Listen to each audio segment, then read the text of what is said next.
Ben Hadice. Bugün bir yerde bayramlık faaliyeti için geldim. Bugün itinga mübarek olsun. Vatanimizin ismi nima? Sharqiy Turkiston. Kelgusida nima bo'lishni xohlaysiz? Ustoz. Qoida Nuroniya muallim. Muallim xohlaysiz? Rassom bo'lishni xohlayman. Rassom. Sizchi? Doktor. Polis. Yaxshimi?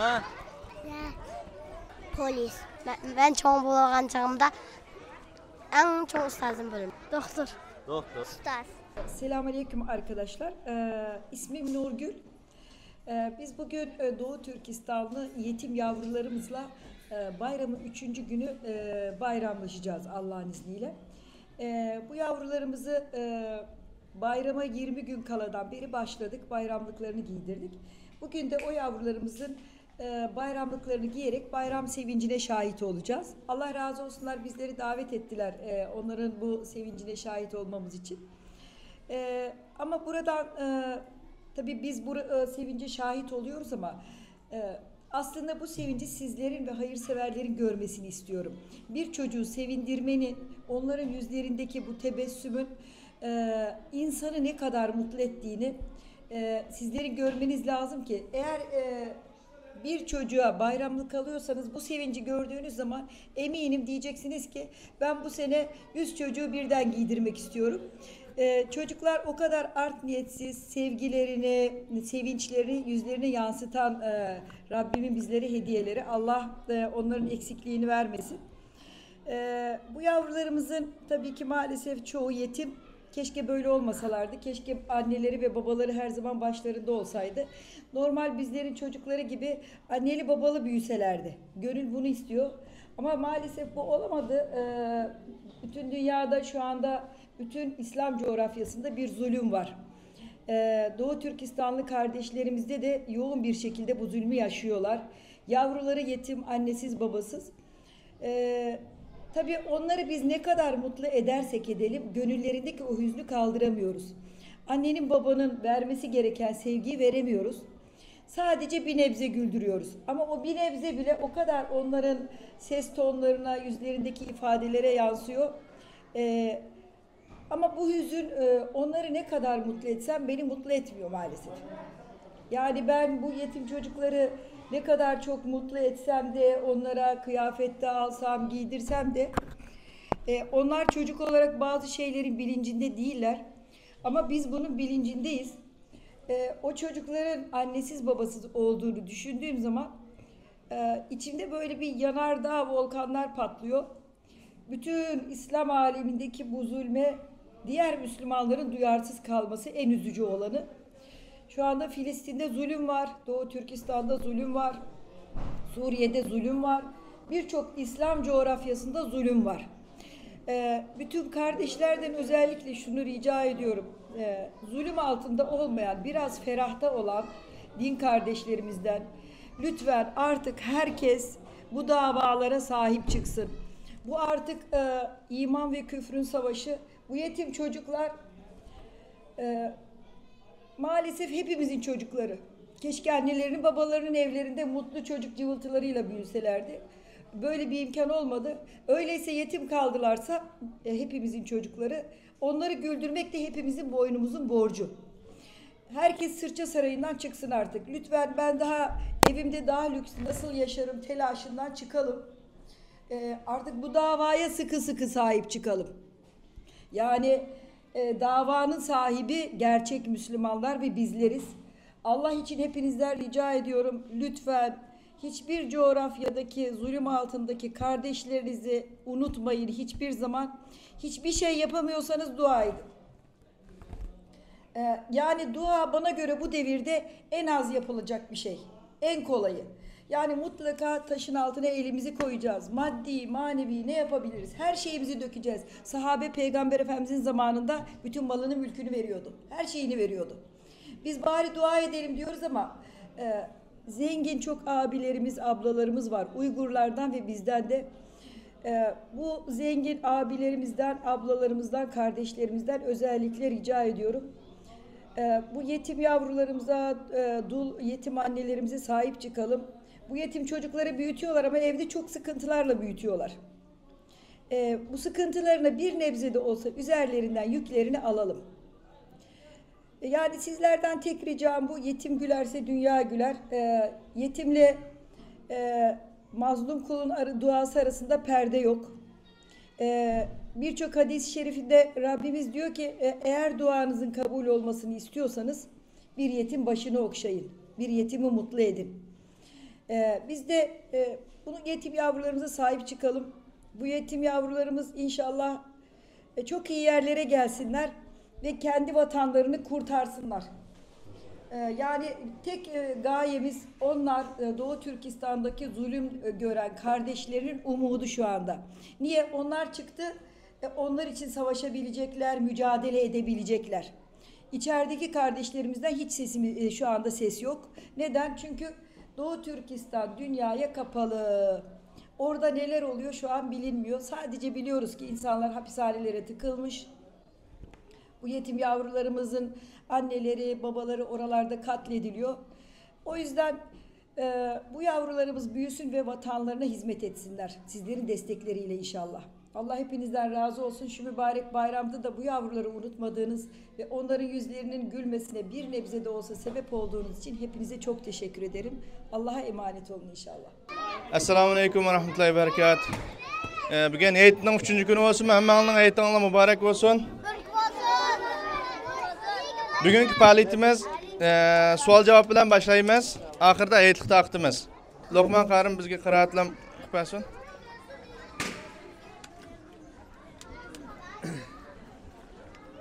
أعوذ بالله من الشيطان الرجيم بسم الله الرحمن الرحيم وسارعوا إلى مغفرة من ربكم وجنة عرضها السماوات والأرض أعدت للمتقين. Assalamu alaikum ve rahmetullahi ve berekatuhu. Assalamu alaikum ve rahmetullah. Ben Ali Salih, Şarkı Türkistan Cemiyeti Başkanı, yani reisi. Bugün Kurban Eğitim'nin 3. günü, birinci, ikinci günde biz bu yerdeki Safaköy'deki ihtiyaçlı ailelerge kurbanlık, eğitim göçlerini takipçilerden bulduk. 3. günde Şarkı Türkistan'da atanız kapkagan ve atanısının yokluğundan bu yerde heyet ötküzüskene, kuşal kuram ötküzüske bir imkaniyeti olmayotgan kichik balalarni yig'ib bu yerda savol javoblik faoliyat qilib va ularga etik taqtib ularning bir ko'nglini etishni asosiy maqsadimiz bilan bu yerda etik faoliyat qilmoqchi. Bu balalarning ko'pinchisini biz bir 2 yilni yaqi ularga har oyda ularning yordamini berib davom qilib kelyapmiz. Ularning moddiy ehtiyojidan boshqa ma'naviy ehtiyojini to'liqlash kerak, chunki ular ota-onasi bo'lmaganligi uchun ularninki ma'naviy jihatdan ota-onasining yo'qligini chandurmaslikni tirishayapmiz va bizga mushlarga yordam qilayotgan, mushlarning xushal xuram e'it o'tkazish uchun, mushlarning bir ko'ngli azod bo'lish uchun yordam bo'layotgan har bir qarindoshlarimga tashakkurimni bildiraman. Alloh rozi bo'lsin va dunyoning har qaysi joylaridagi qarindoshlardan bu bolalarga tashlab qo'ymay, ularga yordam qilishni, moddiy ma'naviy jihatdan yordamchi bo'lishini umid qilaman. Alloh rozi bo'lsin. Bu balalarımız vatanın kelgüsüdür. Biz bu balalarını unutup kalsak, bu balalarını terbiyeleşine, bu balalarga yetekçilik kılışını unutup kalsak, vatanını unutup kalgan bulmamız, balalarımız bizim geleceğimiz. Çünkü bunlarga her vakit maddi ve manevi cihetten her vakit yenide duruşumuz, bunu yetekleşimiz gerek. Bugün buraya da balalarga sual cevap oyuncuk geldik. Çünkü balalar oyuncukta koşuluş mümkün, yaş küçük balalar. Ve ular sual sorayımız, sualın cevap verilgeler, ular oyuncuktan bahriman bolalaydı. Ondan başka ularga etik taqtımız. Çünkü biz burundan tartib kichigimizdan balalarga etik berish bilan balalar etikda xushal bo'ldi. Shu faoliyatlarni qilishni o'yladik. Mening ismim Nuriddin Abdujalla Qarqashning o'g'li. Biz Germaniyadan keldik, maqdishim bilan biz degan qurbanlarni taqatmak için, pullarni taqatmak için yardım qilgan Germaniyada yaşayan qarindoshlardan kelgan pullarni hammasini shada taqatdik. 2 kundan beri qurbanlarni kesyapmiz. Bugun 3. kuni. 3. kunda mu qurbanlarni hozir kesidan chiqamiz. Bugun degan faoliyatni qila oldik. Bolalarning faoliyatlarini qila oldik. Hadiyalarni olib berdik. Yani Qancha qurban taqatdingiz? biz degan 100 qurban Germaniyadan taqdi oldik majilda. Biz degan hozir 3 yilning oldida yetimlarni biqishni boshladik. Hozir bir yetimga boshladik, hozir 100 ga keldik. 100 yetimlarga keldik. Aylık qanchalik yordam beradi? Bir yetimga 50 ga o'rdan beramiz. 100 tam bor. Bu ham turishdi. Onu keyin ma degan bizning mening yaqin adishim hozir ma u. Germaniyadan kelgan buning derneki bor Germaniyada. Biz beraber kirib beraber taqatdik. O yüzünden tanıştık ve bunun eti Abu Rumayza. Bu Arapçadan da gap qilib berdi. Shuni Uyg'urcha yo'q bo'lgandan keyin Turkchada yo'q. Shuni Arapchada gap qilib bersin. Jazakallah.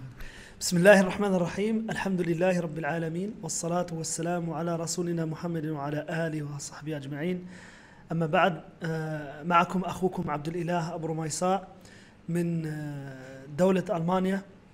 وجئنا من ألمانيا إلى إسطنبول بالتعاون مع إخواننا التركستانيين، وقمنا بتوزيع الأضاحي على الأرامل والأيتام، وكذلك قمنا بتوزيع الهدايا للأيتام الأطفال. والحمد لله يعني وزعنا ما يقارب ب200 رأس غنما الحمد لله. وهذه الأغنام ذبحت واللحوم وزعت على الأرامل والأيتام، والحمد لله قمنا بالتوزيع.